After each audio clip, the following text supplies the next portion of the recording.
Será que o homem já foi à Lua? Será que Apollo 11 foi uma fraude encenada em um estúdio de TV? Neste vídeo você vai saber por que isso é altamente improvável.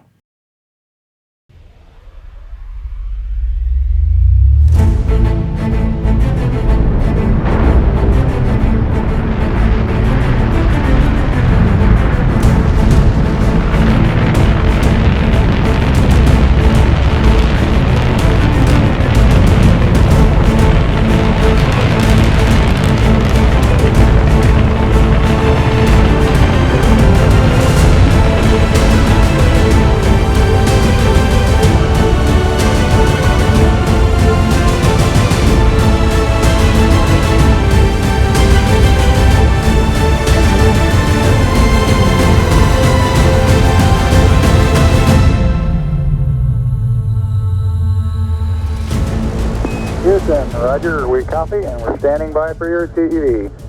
Houston, this is Neil, radio check. Neil, this is Houston, loud and clear. Break, Buzz, this is Houston, radio check and verify TV circuit breaker in. And we're getting a fixture on the TV. Okay, got a good picture, huh? There's a great deal of contrast in it, and currently it's upside down on our monitor, but we can make out a fair amount of detail.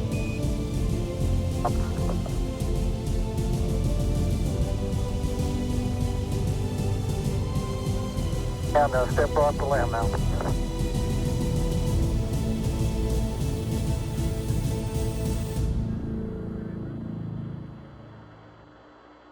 That's one small step for man, one giant leap for mankind. É perda de tempo. Sim, é perda de tempo tentar convencer alguém realmente convicto a mudar de opinião. Não estou falando aqui de opinião sobre política, futebol ou religião, campos altamente subjetivos. Me refiro a fatos visíveis, ao óbvio ululante que muitos se recusam terminantemente a aceitar, como o fato de a Terra ser redonda, ou aqueles fatos que uma pessoa razoavelmente educada deveria ser capaz de reconhecer, como as mudanças climáticas ou a eficácia das vacinas.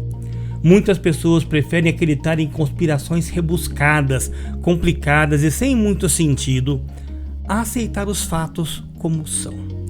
Os Illuminati e a conspiração da nova era são alguns exemplos dessas supostas conspirações mundiais, cujo objetivo genérico seria a subversão da ordem mundial e a dominação global. Mas uma dessas teorias conspiratórias se destaca por ter um certo nível de plausibilidade, a de que os pousos lunares são falsos e foram simulados em um estúdio de TV. O certo nível de plausibilidade vem do fato de que o projeto Apollo ocorreu em um período da história mundial particularmente sensível. A Guerra Fria entre os Estados Unidos e a então União Soviética assumia contornos macabros. Fidel Castro havia recém-imposto o regime socialista em Cuba e a Guerra do Vietnã corria solta. As duas grandes potências se envolveram em uma corrida espacial como forma de demonstrar a superioridade de seus respectivos regimes. Para temperar o molho, os norte-americanos se viram comprometidos quando, em 1962, o presidente John Kennedy impôs a meta de um voo tripulado para a Lua antes do fim da década. I believe that this nation should commit itself to achieving the goal before this decade is out of landing a man on the moon and returning him safely to the earth. We choose to go to the moon in this decade and do the other things, not because they are easy, but because they are hard. Because that goal will serve to organize and measure the best of our energies and skills. Because that challenge is one that we're willing to accept, one we are unwilling to postpone, and one we intend to win, and the others too. Nesse contexto, não seria difícil acreditar que, incapaz de atingir o objetivo imposto pelo presidente mártir, Kennedy foi assassinado em 1963, a NASA se veria forçada pelo governo a criar um falso pouso lunar. Alguns até dizem que Stanley Kubrick, que lançou 2001 Odisseia no Espaço juntamente com Arthur C. Clarke em 1968, foi o responsável por produzir e dirigir a farsa cinematográfica. Só que essa hipótese tem um problema grave.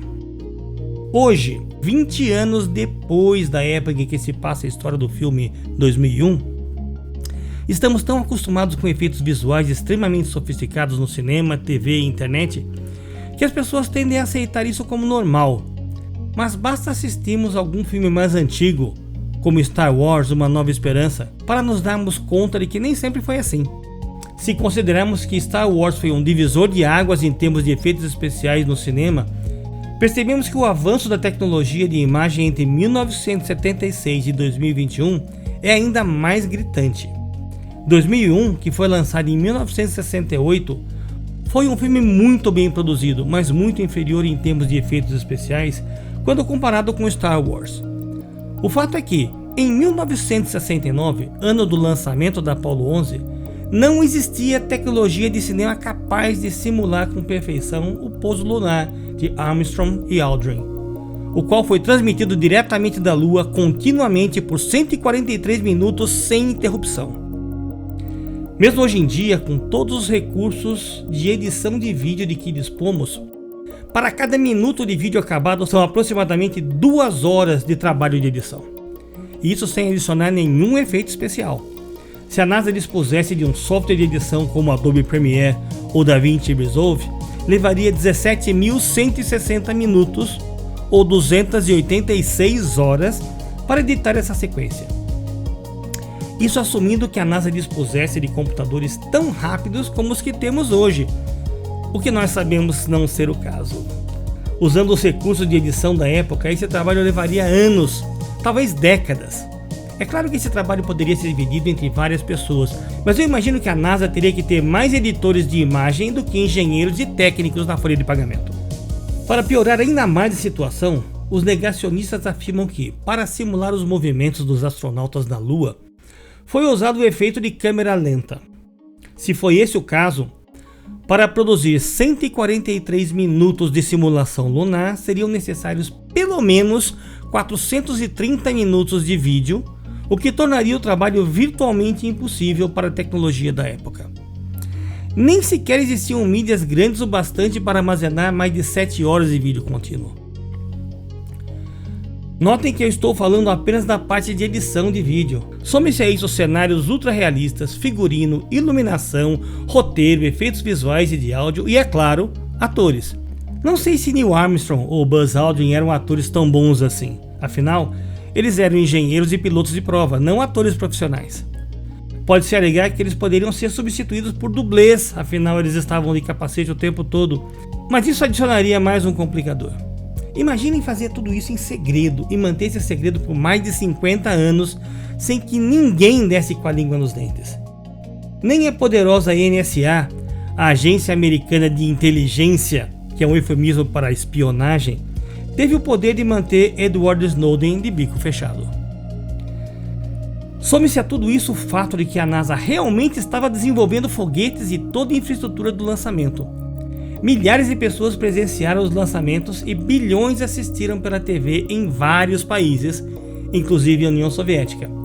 Dezenas de empresas americanas e dezenas de milhares de profissionais estiveram envolvidos no desenvolvimento, fabricação e lançamento dos foguetes e naves espaciais. Milhares de cientistas do mundo inteiro, inclusive soviéticos, tiveram acesso às amostras de solo lunar. Recentemente tenho convivido com alguns geólogos e esses caras só de olhar para uma pedra te contam a história dela desde antes dela ser pedra. Seria impossível produzir uma simulação de rocha lunar convincente. Em resumo, uma conspiração dessa escala deveria necessariamente envolver milhões de pessoas do mundo todo, inclusive soviéticos, sem que nenhum revelasse a fraude por mais de 50 anos. Por razões óbvias, os cientistas soviéticos que tiveram acesso aos dados seriam os primeiros interessados em entregar a suposta fraude, e nenhum o fez. Disse que uma forma de identificar o culpado de um crime é provar que o suspeito tinha o motivo, a oportunidade e os meios de cometer o crime. É possível que o governo americano tivesse o motivo, talvez a oportunidade, mas com certeza não os meios de fazê-lo. Tudo indica que era muito mais fácil realmente mandar alguém para a Lua do que produzir a fraude. Mas tentar convencer os negacionistas é perda de tempo.